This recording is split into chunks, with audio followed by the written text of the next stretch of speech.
Good afternoon, good evening, good morning pala dyan sa Pilipinas. Lahat ng mga taga OFW, kumusta na po kayo dyan?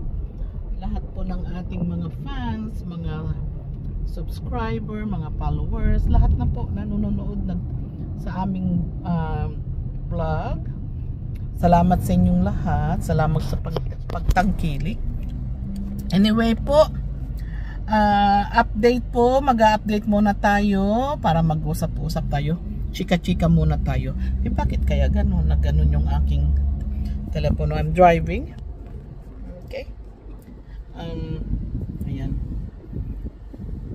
Ano kaya update ngayon? Anong update natin? Sige, mag-update tayo tungkol kay Badiday. Patapos na po yung kanyang klase. Another week, I guess. Nakapasa naman po sa gowning niya. May nag-gown siya. Tsaka yung gloves niya. Nakapasa na po. Tapos na yung mga vitals na yun. Kasi hindi siya magsa-second year pag hindi niya naipasa yun. I think. Ganun daw sa Pilipinas. So, hopefully everything goes well. Nagpa-finals na siya para makaproceed siya ng second year college. Aba, naka 1 year na si Badiday, di ba? So, you know, it's a very nice, nagtyaga-tyaga naman yung tao kahit pa paano. Okay, yun ang ating update kay Badiday.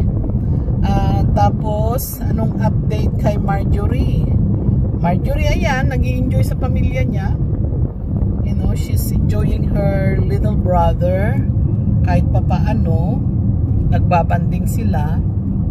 Yan nga, kinukumusta ko sila, kumusta na sila, kung may mga pagkain pa. Pasensya na po kasi nagdra-drive ako, ha. I know, it's delikado, kaya lang, okay lang po. Ayan po, ano pong update sa mga dalawang scholar, si Erna, yung bago, hindi ko pa po na-meet, hopefully ma-meet ko siya pagdating ko, tsaka si Irene. Okay, ano naman po mga update ng mga yan. Sa totoo po, nag-usap na po kami ni Sir Paul, I think last week. We discussed a lot of stuff, what expectation I need sa mga scholars, kung sino nga alisin ko sa scholars, kasi ang dami ko pong scholars sa Davao, naka-line up. Sabi ko, Sir Paul, itong gusto ko, itong maalis. Ipa-update na lang ni Sir Paul po. Okay,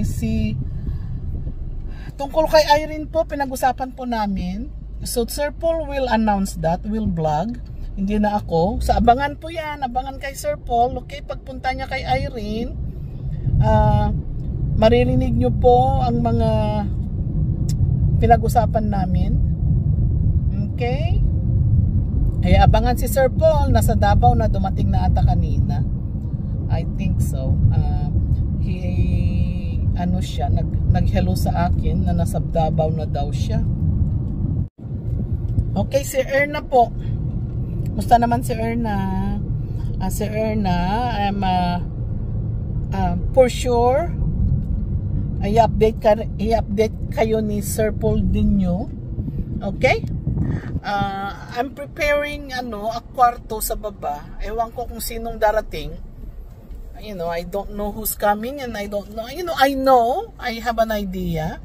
But for sure, hanggang hindi makausap ni Sir Paul ang mga scholar, hindi natin alam kung sino talaga. Pasensya na, maano yun kasi nagdadrive po ako, ha. Magulo yung aking hawak ng kasi bumpy yung road. Ayan, makikita nyo po, nagpapagawa po ako ng kwarto sa baba ng bahay, sa baba. So hopefully, may tumatawag yan.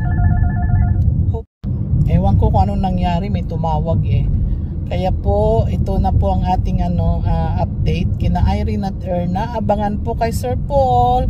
I-announce niya eventually kung sinong matutuloy sa Abra, sila bang dalawa o isa lang, 'di ba? Sige po. Maraming salamat sa inyong lahat sa pagtangkilik, lahat-lahat po kayo. Mahal mahal na mahal ko kayo lahat. Okay? I hope everything goes well. I love you all. O ano nang balita kay Mamang? O, si Mamang po, pauwi. Isasama ko na naman kasi naawa naman ako sa kanya. Okay? Kaya sasama ko siya. Pauwi na naman kami dyan. Kasi po mag-o-open yung call center namin ng August 1st. So, yung mga aplikante dyan, send your resume sa kingandbella143@gmail.com. Ayan po, kingandbella143@gmail.com. We are accepting resume. Mag-ano po kami, mag-interview kami next week. Marami na po kami naka-schedule. What we gonna do, Zoom na lang yung ano, by phone. Doon na tayo mag-interview, ha, mga aplikante. So I will give you the instruction how to do it very soon.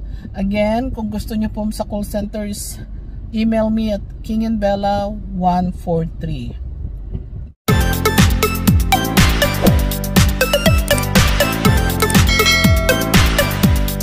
Hi guys, good morning. So nandito ako sa bahay ng mga Bibilab. Ito yung mga nagkatrabaho para dito sa kwarto po na pinapagawa ng mga Bibilab. So ayan.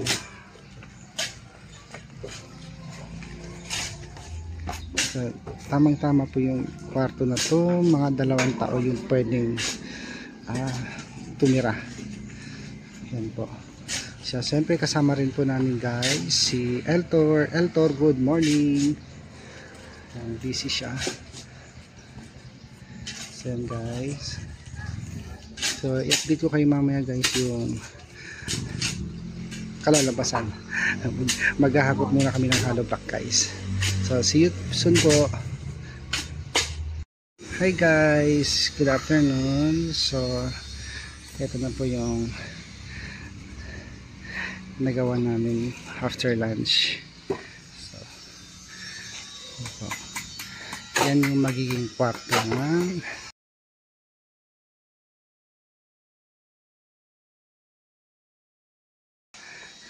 kasama pa rin namin si Eltor at yung mga labor na taga-isip. So update ko kayo guys sa next video mamaya. Guys, 4:30 PM. So ito na po yung nagawa namin sa buong maghapon. So yan, nagbuhugas na po yung mga kasamahan kong carpenter. Okay guys, ang magiging kwarto, sino kaya ang gagamit ng kwartong ito sa mga Tres Marias? 3x4 ang size. Ganda.